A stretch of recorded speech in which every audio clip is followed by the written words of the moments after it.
언론에서 세계 3대 신용평가사 피치와의 인터뷰를 왜곡 보도했다는 사실이 확인됐습니다. 뭐 하루 이틀 일은 아니지만 이 왜곡의 정도가 굉장히 심한데요. 어떤 내용을 왜 왜곡해서 보도했는지 언론의 행태 자세하게 짚어보겠습니다. 뉴스공장 경제가정교사 최백은 교수님 나오셨습니다. 안녕하세요. 네, 안녕하세요. 예. 네. 본격적으로 요 얘기하기 전에요. 예. 어제 최저임금이 정해졌는데요. 네. 노동계는 뭐 민주노총, 한국노총 할 것 없이 다 퇴장을 했고 경영계 위원도 일부 퇴장을 한 가운데 내년도 최저임금이 올해보다 1.5% 오른 8,720원으로 정해졌습니다. 예. 적정 수준인가요?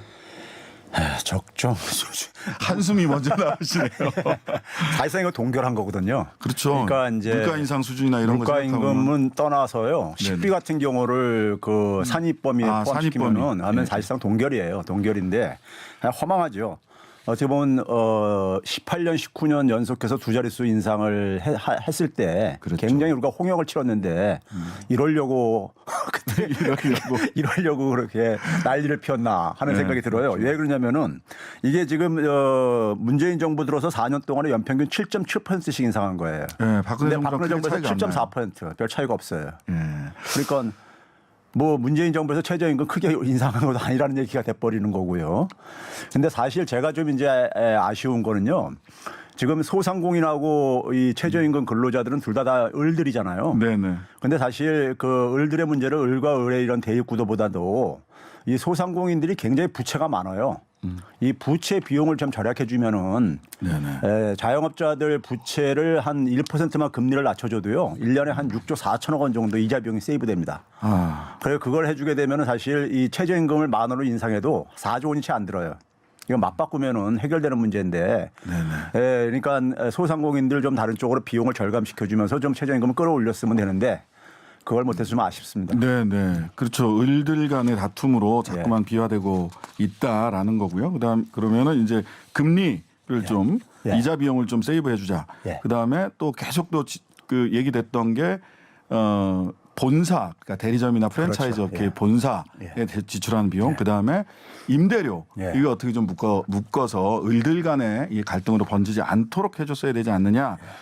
근데 이거 사실상 동결이라고 했는데도요, 벌써 일부 언론에서 인상됐다는 이유로 난립니다. 요건 좀 다음에 짚어보기로 하고요. 오늘 좀 본론으로 들어가겠습니다. 지난달 조선일보에서 아까 말씀드렸던 대로 세계 3대 국제신용평가사 중 하나인 피치의 보고서와 애널리스트 인터뷰를 왜곡 보도했어요. 즉 조선일보가 6월 9일 날 재정 건전성 유지 약속 깨면 국가 신용 등급 하락 위험하다라고 피치에서 이야기한 걸로 보도를 했죠. 이게 어느 부분을 어떻게 왜 왜곡한 건지 친절하게 이게 조선일보의 전형적인 수법인데요. 수법인데 문제는 뭐냐면은 지금 재정 건전성이 우리가 세계에서 가장 좋다고 이렇게 얘기를 하고 있는 상황 속에서 이런 보도를 하게 되면은 사실 이게 얼마나 비현실적인 기사가 될 것인가를 뻔히 알 텐데도 불구하고 이제 이런 기사를 만들어내고 있는데요. 그러니까 이제 그 신용평가사들이 이제 국가신용 등급부터 해가지고 기업들까지 다들 이렇게 신용 등급을 매기는 일들을 이제 주 업무로 하고 있는데 하고 있는데 연초가 되게 되면 이제 일반적인 이제 국가 보고서들을 냅니다. 국가 보고서들을요. 그러니까 의례적으로 이제 보고서들을 내는데 우리가 올해 처음으로 이제 확장적인 재정을 이제 운용을 발표를 했었잖아요. 그러니까 이제 적자 재정으로 편성을 했단 말이에요. 그러다 보니까 이제 의례적인 평가로 이제 그러니까는 재정 관리 좀 잘해라. 뭐 이제 이런 식으로 이제 그러니까는 초기에 이제 2월 달에 이렇게 얘기를 했던 거예요. 근데 그런 게 이제 전문가들은 항상 그래요. 변호사들도 그래요. 경고를 맨 끝에 하나씩 붙입니다. 그래야 자기가 빠져나갈 구멍이 있거든요. 변호사들도 뭐뭐의 가능성은 없지 않다. 뭐 이런 식으로 하나씩 붙여요. 이거는 쌀로 밥 짓는다, 밥 안 먹으면 배고프다 이런 얘기하는 거랑 똑같은 거예요, 사실. 그렇죠. 그런데 이제 최근에 이 담당자 그러니까는 이 사람이 누구냐면요. 이 사람이 이 아시아 담당 이제 그러니까 피치사의 책임자예요. 아시아 태평양 이제 국가 신용 등급 매기는 소위 말해서 이제 제레미 주크라는 사람인데 이 사람하고 이제 그러니까 6월 달에 이제 이 사람이 발언한 게 또 국내에 이제 알려졌는데 이 사람은 뭐냐면은 기본적으로 한국의 신용 등급은 굉장히 안정적이다. 그렇죠. AA. AA-로 굉장히 안정적이고 향후 1, 2년 내에 그러니까 전혀 등급이 변경될 가능성이 없다. 이 코로나 사태 와중에도 등급 그렇죠. 변경 가능성 없다. 그 이유는요. 한국을 만약에 신용 등급을 내리게 되면은 다 다른 나라도 따라내려가야 다 내려야 돼요. 그럼 우리나라는 제일 마지막에 내릴 수밖에 없는 나라입니다. 왜 그러냐면은 지금 OECD에서 재정 수지라든가 국가 부채를 발표했을 때 우리나라가 사실상 1위예요.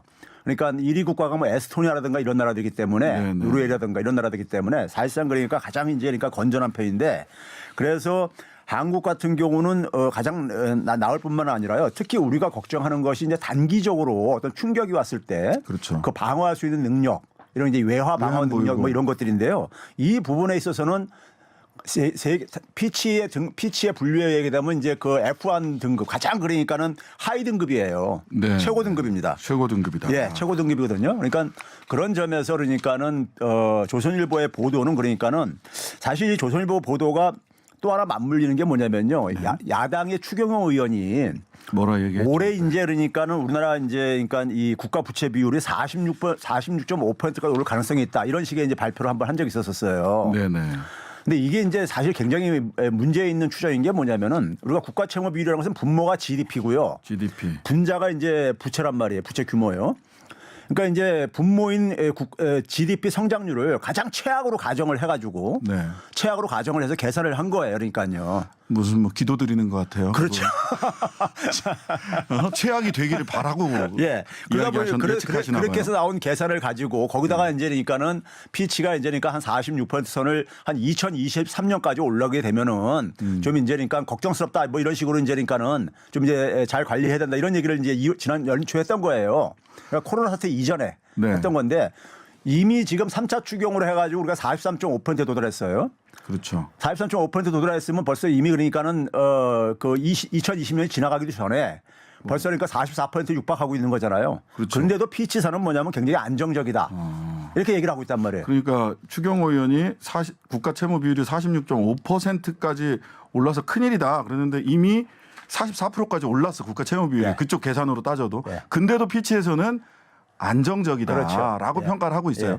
그러니까 이거는 2월 달에 피치에서 코로나 사태 일어나기 전에 예. 피치에서 재정 확장 재정하면은 조금 문제가 생길 수도 있어요. 전문가가 그냥 하는 경고예요. 사실 예. 밑에 항상 붙이는 자기가 빠져나가기 위해서 저도 변호사로서 그런 일을 한단 말이에요. 근데 그거를 코로나 이후에 추경하고 하면서 재정이 더 확장됐는데 예. 그때 2월 달 거를 갖고 와서 6월 달에 보도를 한 거죠. 그러니까. 그렇죠. 예. 예. 그러니까 코로나 이전 상황에서 그러니까 우리가 이제 그러니까 뭐 사실은 이제 재정을 많이 이제 적자를 운용을 하게 되면은 뭐 재정 관리 잘 하라. 이제 의례적인 이런 이제 저걸 얘기를 해요. 이제 이 보고서예요. 근데 이제 그 코로나 이후에 옆에 나라는 일본 같은 경우는요. 국가 GDP 대비 40%나 2차 추경을 통해서 이미 지급했어요. 우리나라랑 비교해 보면 이건 뭐 규모가 어마어마하죠. 그렇죠. 사실은. 그러니까 제가 아까 한 얘기가 뭐냐면은 우리나라가 신용 등급 낮추게 되면은 다른 나라는 더 먼저 다 낮출 거다. 어차피 신용 등급이라는 게 절대 평가가 아니라 상대 평가거든요. 그렇죠. 상대 평가이기 때문에 우리가 떨어지면 전 세계가 난리 납니다, 사실. 그래서 등급이 하락하더라도 가장 마지막에 한국은 갈 수밖에 없다. 그렇죠. 그래서 안정적이다. 그렇죠. 라는 거죠. 예. 근데 저는 여기서 꼭 하나 드리고 싶은 말씀이 뭐냐면 이 재정 건전성 교도들이 대한민국 경제를 장악하고 있는 것 같아요. 맞습니다. 정부도 그렇고. 예. 이게 아무리 국가부채 만국론이 80년대 90년대 초반에 있었고 IMF 트라우마가 있다고 하더라도 이 재정 건전성 교도들이 지금 기재부나 또 여론을 장악하고 있으면 이런 기사가 반복될 것 같아요. 그렇죠. 한 말씀 해 주시죠. 마지막으로. 기본적으로 재정이라는 것은요. 국가의 공공자원이란 말이에요. 네. 국가의 공공자원인데 이 국가의 공공자원을 결국은 뭐 누가 이제 누굴 위해서 쓰느냐. 이게 이제 굉장히 중요한 거예요. 네. 그러니까 우리가 이명박 정부 때나 박근혜 정부 때는 국가가 재정 편성하는 것에 대해서 그 당시도 적자 재정을 많이 편성했는데도 불구하고 그때는 부족하다고 얘기를 했었어요. 언론들이요. 왜 그러냐면은 그러니까 이게 이제 그러니까 이 공공자원을 누가 갖느냐. 누가 쓰느냐. 예. 이게 이제 굉장히 이제 중요한 이제 하나의 기준이 되는 거예요. 네. 근데 이제 그러니까 예를 들어서 보수 정부에서는 주로 이제 기업들한테 가고 예? 소위 이제 반면에 이제 그러니까 진보 정부에서는 이제 아무래도 국민들을 위해서 쓰다 보니까는 그게 싫은 거죠. 쉽게 예. 얘기하면. 그다음에 또 하나는 이제 뭐냐면은 문재인 정부가 재정을 투입을 해가지고 단기적으로 경기 부양에 도움이 된다거나 경제 체제를 강화하게 되면은 경제가 잘 되는 것도 싫은 거죠. 예, GDP 분모를 주경호 의원이 그렇죠. 최악으로 최악으로 했듯이 경제가 안 되길 바라는 저걸 심보가 작동하고 있는 거죠. 네. 그 왜 기업에게 지출하는 것은 재정을 지출하는 것은 투자라고 하고 왜 노동자 서민들에게 재정을 지출하는 것은 비용이라고 이야기를 하느냐라는 그렇죠. 말이 있죠. 그러니까 재정 건전성의 숫자 그 자체가 중요한 것이 아니라 그 재정이 누구에게 쓰이느냐가 중요하다. 예. 예. 재정은 사실 국민을 위해서 써야 되는 거죠. 그렇죠. 예. 그러다 보니 이 재정 건전성 교도들 이분들 그냥 재정 건전성 숫자만 이야기할 것이 아니라 나라 돈이 누구를 위해서 어떻게 사용되고 있는지를 먼저 살펴보시면 좋겠다. 그리고 억지로 분모 최악의 기도드리듯이 억지로 분모를 최악으로 잡는 이런 심보는 좀 넣어두셨으면 좋겠다. 이미 기재부에서 이미 3차 추경하면서요. 우리나라 GDP가 지난해보다 오를 걸로 지금 적어도 명목 GDP는 오를 걸로 지금 그러니까 전망을 하고 있습니다. 네네. 그런 점에서는. 예, 그런데도 그 관련해서 계속해서 조선일보뿐만 아니라 재정 건전성 기도드리는 기사들이 많이 나오고 있어요. 언론, 한 가지 이제 그러니까 제가 언론에 대해서도 한 가지 좀 이제 말씀드리고 싶은 것은요. 정부가 국채를 발행을 할 때 그 국채를 그러니까 우리가 기본적으로 달러 자금을 조달하기 위해서 발행할 수도 있고요. 그냥 원화 자금을 조달하기 위해서 발행할 수도 있어요. 그렇죠. 근데 일반적인 건 되게 원화 자금 조달입니다. 네네. 원화 자금 조달을 부채는 기본적으로 한국은행에서 돈을 찍어내면 그러니까 상환할 수 있는 거예요. 그렇죠. 예? 그리고 뭐냐면 이 한국의 국채에 대해서 외국인들이 얼마나 보유하고 있느냐. 이건데 외국인들 보유 규모가요. 우리나라는 그러니까 뭐 저기 10%도 채 안 돼요. 예. 예? 그러니까 옆에 일본 나라가 그러니까 부채가 굉장히 많은데도 불구하고 이게 문제가 안 된다고 할 때 항상 하는 얘기가 뭐냐면 일본인들이 되게 다 보유하고 있다. 네. 이제 그 논리를 하고 있거든요. 우리나라도 비슷해요, 일본하고요. 네. 그러다 보니까는 이게 그러니까 외국인들이 자금을 그러니까 갖고 나가더라도 별 아무 지장이 없을 뿐만 아니라 또 하나는 뭐냐면 지금 국제 금융시장에서요 한국의 국채에 대해서 굉장히 매력도가 높아져 가지고 신뢰도가 높다. 더 발행해 달라고 지금 아우성치고 있어요. 너무 적다. 예를 들면 한국의 국채가 그만큼 굉장히 안전자산으로 취급되고 있는 겁니다. 네네. AA 최고 신용 등급을 가지고 있으니까 안전자산이다. 그리고 뭐냐면 우리가 이제 상환할 수 있는 능력이 외환 보유액인데 그게 이제 4,100억 달러를 넘을 정도로 가니까는 그러니까 안전하게 자기들 자금을 안전하게 회수할 수 있다고 생각하니까는 더 발행해 달라 이거죠. 수익도 높고. 결국 국채망국론 또는 재정 건전성 교도들이 얘기하는 나랏빛이 들었다라고 하는 얘기 사실이 아니라는 말씀을 다시 한번 또 확인해 주셨습니다. 지금까지 최백은 교수님이셨습니다. 네, 감사합니다. 예.